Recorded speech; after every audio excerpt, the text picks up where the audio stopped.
Creeper Killer here. Now today I have got another top 5 zombies video. Today's video is going to be the top 5 worst maps. Now most of this is recorded with my smartphone. In fact, I think all of it is. But anyways, these are my own personal opinion, and I'm judging it based on many things like, is it too easy? Is it too hard? What do I hate about the map? You know, the works. But this is just overall.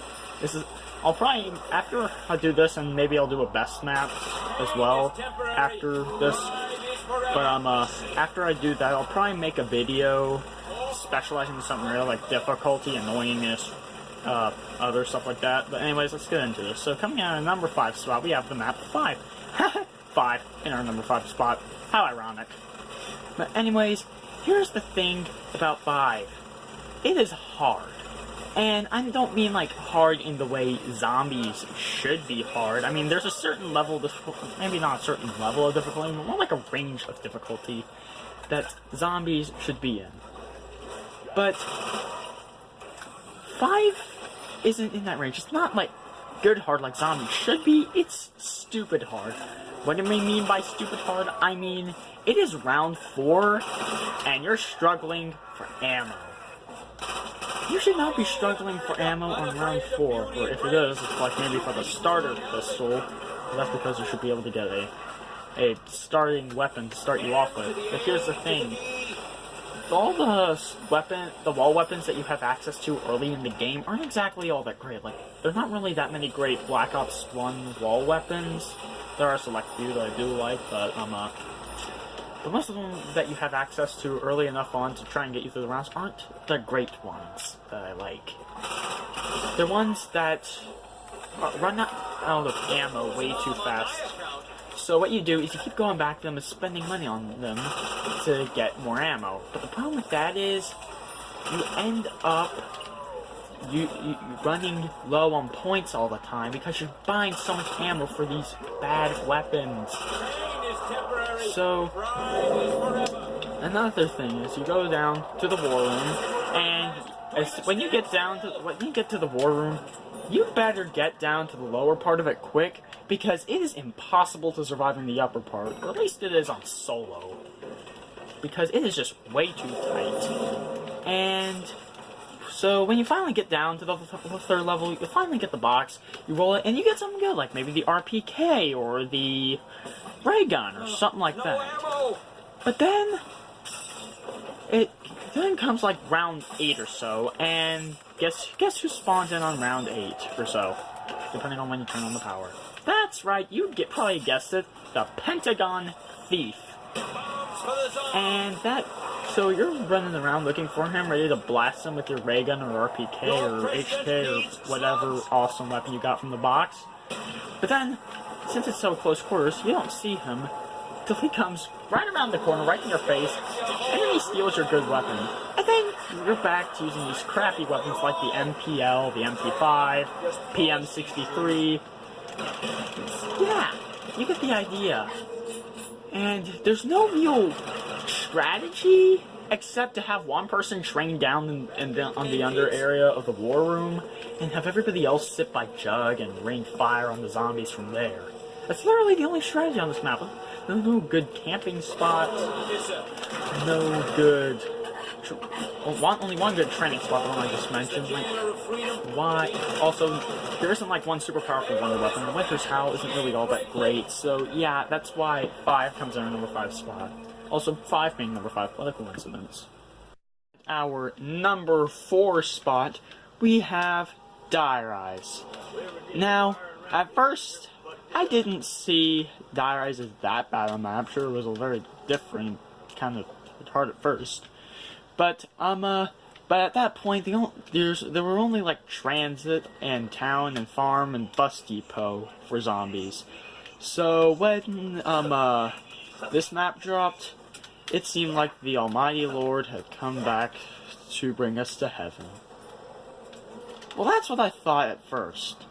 Then, as Black Ops 2 came along, Mob of the Dead got released and buried in Origins, and then as I look back on it, Dire Eyes really wasn't all that great. It only looked good in comparison. Here's the first thingy. First we have the elevators. Now, one thing about the elevators is the fact that you have to rely on them for transportation around the map. And honestly, they're not all that reliable. It's not like the elevators on 5, where at least there you could just call them and then pay a little bit of money to ride it down or up, depending on where you're at. But elevators on die-rise are random. And the second thing about the elevators is the perks. The perks are completely random in the elevators, as well as the pack-a-punch. So that is not good either, especially like, say, you're in the middle of a round, and you really need to get, say, Jug after you got down and got revived. But chances are you might not be able to get it because the elevator is not always there. And that is often annoying. Third thing, Pack-a-Punch. Tell me, how many times has this happened on Die-Rise? So you're finally good enough to Pack-a-Punch your gun, and you go over to the Pack-a-Punch and stick your weapon into the Pack-a-Punch machine. And everything's good dandy until the elevator decides, hey, you know what would be funny? If I just left you. And so the elevator moves with the Pack-a-Punch and takes off with your gun. Why, Treyarch, would you do that? At least make it so that if you're pack-a-punching, the elevator doesn't move while your gun's in there. But, seriously, Treyarch, I love you, but it's things like this that really annoy me. Also, one more issue I need to address is the fact that the #1 cause of death on this map happens to be fall damage. Treyarch, I don't want, and I never will want, a map where I have to constantly live in fear of zombies and falling to my death. If I want to die, I want it to be by the zombies. Because at least then, I know I got overwhelmed. I don't want it. But it's completely stupid if I die from fall damage. So yeah, I love you, Treyarch, but Die-Rise, not all that great. Comes in our #4 spot. Coming in at our #3 spot, we have the map Moon. Now, here's the thing with Moon. It was a great idea by Treyarch. In fact, when I heard of this, I was so hyped. And I was excited because, oh my gosh, fighting zombies in low gravity, that sounds like so much fun. But then when I played the map, I must say I was disappointed. Because I was expecting something great, and it was not all that great. Now, first thing they have is the gravity. Now, doesn't sound too bad, however, if you run over an occasional bump, you can lose control completely because you can barely maneuver if you're in the air. And that screws me over so many times. For example, when I am, sorry, I can't speak today. For example, I'm running along, and then, here, let me show you. I'm running along, but then, no ammo, not cool. hold on, I'm trying to get a good example. And then, hold on, they punish you for sprinting. Hold on, I'm trying to show you a good example. Okay, they just randomly throws you into the air like that, and then I can barely move. I can barely have any control when I'm stuck in the air like that. And that's really bad if I'm moving towards a horde of zombies, because then I go down. And it is so annoying. Also, the Jug location. Now, there's only one good thing about the Jug location, and that is because it's possible to get Jug before round 1. Now, of course, this game, I got Speed Cola on the first thing, so I couldn't get Jug. But anyways, here's the thing. That's the only good part about it, because let me tell you what happens. You are running along, you have Jug, and at first you don't really have to worry about going down too much, because, I mean, it's only the early rounds. Plus, you even have Jug, so honestly, you must screw up really bad if you want to go down on an early round of this map if you got Jug. But then, later on, you make some sort of mistake, and because of the gravity, you fly through the airlock doors, and guess who's there? It's the astronaut! And then he just, before you can do anything about it, he grabs you, and guess what perk he takes? He takes your Jug. And so you have to go back to Area 51 twice. Here's the thing. It switches out with Speed Cola. And I don't like that. If they put Jug and Speed Cola both there at the same time, maybe I would have been okay with it. Just maybe. But that's not the case here. Because you have to go back twice. You gotta go back once. You get Speed Cola, then you head back. But then guess what happens? There's a freaking excavator and threatening to collapse, I don't know, the biodome. And so you gotta go run, get the hacker, grab that, go back to the receiving bay, hack the thingy so you can stop the excavator, then go back to the teleporter, back to Area 51. All of that with no Jug. How many people can do that? Not many. I can tell you at least I can't do that. This one. Also, another thing that happens. Beginning of the round, you spawn in Area 51, but here's the thing. To go to the moon, everybody has to stand on the teleporter pad. And that's one of the reasons I don't really like it, because like, here's what happens a lot at the beginning of the game. 3 people are standing at the teleporter pad, but one person who thinks he's so awesome, or she, gender equality, is running around, but then they make some stupid mistake, and they go down. Well, guess what? You either have to revive the person, or wait for them to bleed out. And there's a bunch of zombies there. By the time you start going down because of it, unless the person's AFK, they tend to be running, and your M1911 and grenades are not enough to kill them. So you have to hold out for 30 seconds with no Jug, and no weapons, against a bunch of zombies in a really small area, or you have to get them, again, in the same conditions. It is not easy. And in fact, that's one of the reasons why 75%, no, more like 90% of the time when I play Moon, it's on solo. Now, it was a good idea, but honestly, they just put so much stuff onto it that makes the map so tedious and annoying that I had to put it in the number 3 spot. Number 2 spot, we have the map ShangriLa. Now, what's good about this map? Let's start off with that. Okay, so I gotta say, the map looks really good. I gotta say, Treyarch did spend a lot of time on how the map looks, because it does look beautiful.